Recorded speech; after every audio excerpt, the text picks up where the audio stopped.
In this explosive moment, the officer suddenly shouts, "Come here right now," as the man stands in his own yard.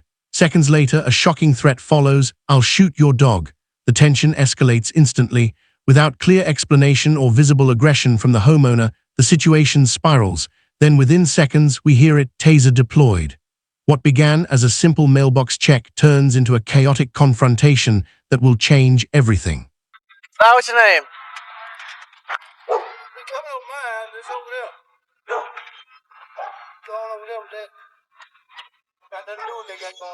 What's going on? I don't know. They called you. I ain't called you. I called you. Who are we calling about? Calling about me, buddy. Calling about you? Not calling about me. Open your ears and your mouth. Hey, how about you watch your mouth for your kissed on the back of my car? Now you gonna put me a couple of other stuff in my house about private property not bothering you. You go here talking about who am I, Polo? I told you no. Hey, listen. I gotta listen to you, man. Go on. No, get your over here. You're not part of this. Come here. Come here, right now. Justice only works when citizens understand their rights and when authority is held accountable.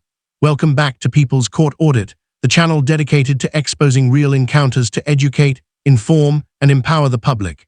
Today's original footage comes from People's Court Audit and reveals how a simple misunderstanding can escalate into force, arrest, and ultimately a lawsuit.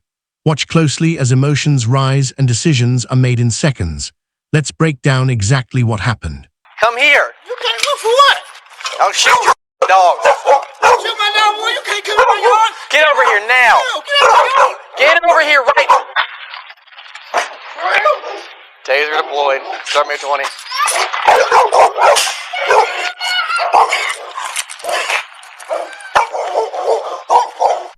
Hey, show me your hands. Clear the air. Start me some cars. Suspect just went back in the house. Get your ass out of here. Show me your hands. Get your ass out of here now. Get your ass over here now. Or I'm going to shoot you now. Get your ass out of here now. Put your ass with your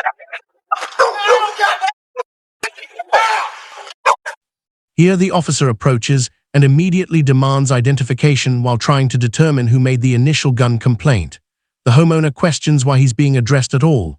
Notice the shift. Instead of clarifying the call, the interaction turns confrontational. Tone changes, words sharpen. The key lesson here, calm communication matters on both sides.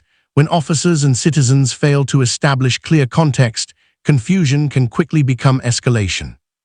Awareness of rights and respectful dialogue can prevent situations from spiraling.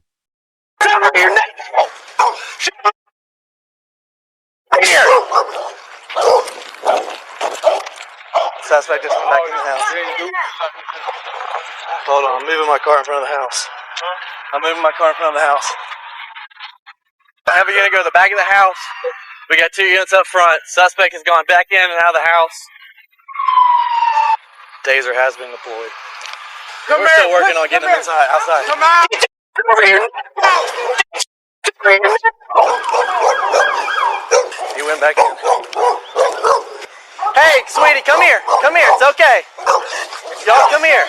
Hey, y'all come here. Everything's okay. No, it's not okay. You stay right there. Hey, you come over there. You go over there. Come here. Come here now. Come here now. Get away from the door. I'm taking my mail off.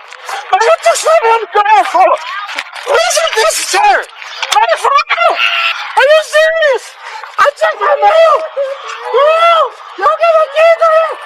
Listen carefully as the officer explains his reasoning for deploying the taser. He admits he thought this might be the suspect with a gun.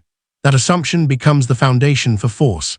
But watch the contrast. The homeowner insists he was only checking his mail. This is where power balance becomes critical. A citizen standing firm, asking questions, and remaining verbally assertive shifts the dynamic. Confidence under pressure can expose weak justification and reveal whether force was truly necessary. Why y'all doing that? Did I check my mail? I'm talking to somebody else. I'm tight. You got the handcuffs too tight. Who cares? Get in the car. Who cares? Get in the car. Man, for real. For real. Get in the car. Oh, I popped my cherry. Taser. He did. He got popped and then rode it for a minute, and then he slammed the door and the bars popped off. So I don't know if it actually hit him or not. Huh? He got barbs in his back. His info and why I'm here. This guy. Yeah. Come on, baby. I'll go talk to him. I need to calm down. All right. You called, correct? Yeah. Was this about him, correct? No. It was another guy, but he ran through. He had the Glock.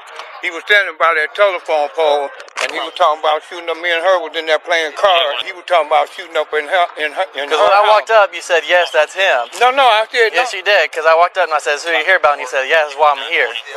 And so when I started confronting him about going in the house, that's when all this erupted. Because when you started going toward him to the steps, I was hollering, that's not him. Yeah, just grab his info, thank you. I pulled up here, and he was standing out in the middle of the road. What's your name? And I was like, well, I'm guessing this guy could be it. What was I didn't even hear what the initial call was. Somebody said they had a gun, they were threatening to shoot. Now the tension peaks. The man, freshly tased, is told he's under arrest for disorderly conduct and resisting. He repeatedly asks, "What law did I break?" That question matters. Citizens have the right to understand why they're being detained. Instead of de-escalation, frustration grows on both sides. This moment teaches viewers something powerful. Staying calm and asking clear legal questions can highlight whether actions are supported by statute or driven by emotion. This guy, I said, hey, are you Polo? And he's like, I don't know what you're talking about. Leave me alone. Like, he's calling you shoot. He's like going like this, like shoot. And I was like, well, I'm trying to figure out why I'm here. And he's like, he called you, not me. Now go deal with him. I asked him, like, what is your name? He made some comment. I said, what? And he said, how about you open up your ears and shut your mouth? And so I asked him for his ID, and he was like, man, what you talking about? Leave me alone. Well, in my mind, that's the guy who has the gun. I said, how about you come over here to give me your ID? And he's like, no, I'm going back in my mouth. Or going back in my house. He kind of stepped towards me and started walking back in the house. So I'm thinking he's going to go do something with the gun. So I tased him right in the back. He rode it for a solid 3 seconds. Then tripped up the stairs. And then he came back in the house. And so I pulled my car to where I can get behind it. So I didn't know if he was going to come back out and try to shoot. And then he came back out. But he was like still hiding behind the door. So I was like, he has a gun in his hand and something bad's about to go down. That's when he kept going in and out, in and out. Y'all walked up and his girls walked out. One's a boy. How was it? It's like, hey, That white one, he said, the dog will bite. And I was like, oh, shoot your dog. Mom isn't right though. For the kids? Alright, so you hang out with the kids. Because we had Adam count as a medical professional look at him here. I'm okay with that. Okay. But the hospital needs to clear him before he can do anything. Talk to Van Ness about how to write it up. It's feared for my life. The way you described it is fine, but make sure you... In the aftermath, we learn the officer was suspended and a multi-million-dollar lawsuit followed. The financial burden ultimately falls on taxpayers. This outcome reflects a larger lesson. Accountability doesn't just impact officers, it impacts communities. Encounters like this show how quickly misunderstandings can become costly. When citizens know their rights and officers maintain professionalism, situations often resolve peacefully. Awareness and respect can completely reshape the outcome of a roadside or neighborhood interaction. Exactly how you described it to me, it needs to be written down. So what are you charging him with so I can tell his wife? Disorderly and resisting. And if Van Ness could help me with make up anything else. That's what I have right now is disorderly resisting. I need to figure out, do you have any of this information? Could you pull that up? I have it. Harbin will? Because he did the report. Hey, he didn't have his wallet on him. I have no idea who this guy is. Maybe they'll tell you if not, he's John Doe. What do you do? We're going to take you to Erlanger. What? I have a kid, buddy. Mama's coming to take him.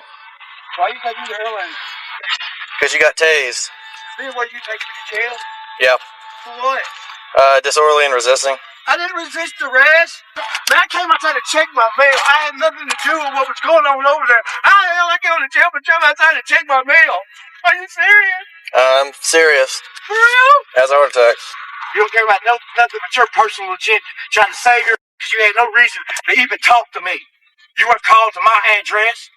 You had no right to stop or detain me. What law was I breaking? What nothing? You did not give me any statute code of my Fourth Amendment right to tell me why you were stopping me. I mean, go on, man. So take me to jail. I will. Make sure you come to court. I will. He's pissed, too. Come on. Is it safe to come out? I don't want to get assaulted. I'm going to get my mail. Right. Go to jail. Only an 80-hour suspension followed this encounter. No criminal charges against the officer. A settlement paid quietly, but the questions remain. Could this have been avoided with better communication? Should force have been used at all? So what do you think? Did the officer handle this fairly, or did the citizens stand strong for their rights? Share your thoughts below and stay tuned for more real-world encounters here on People's Court Audit.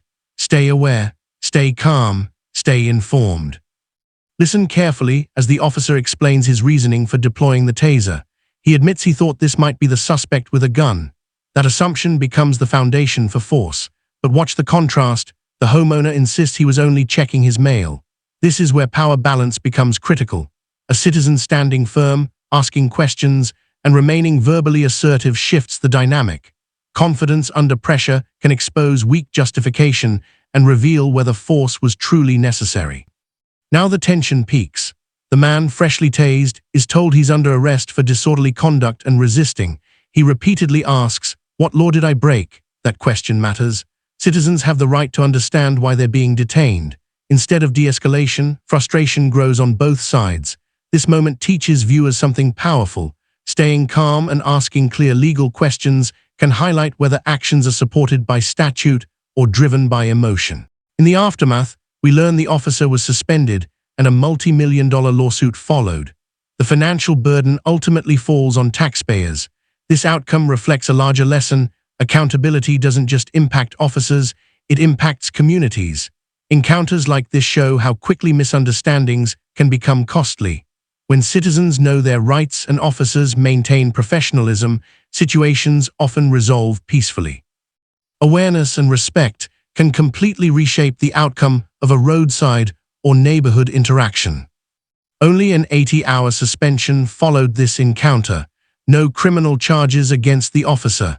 A settlement paid quietly, but the questions remain. Could this have been avoided with better communication? Should force have been used at all? So what do you think? Did the officer handle this fairly, or did the citizens stand strong for their rights? Share your thoughts below and stay tuned for more real-world encounters here on People's Court Audit. Stay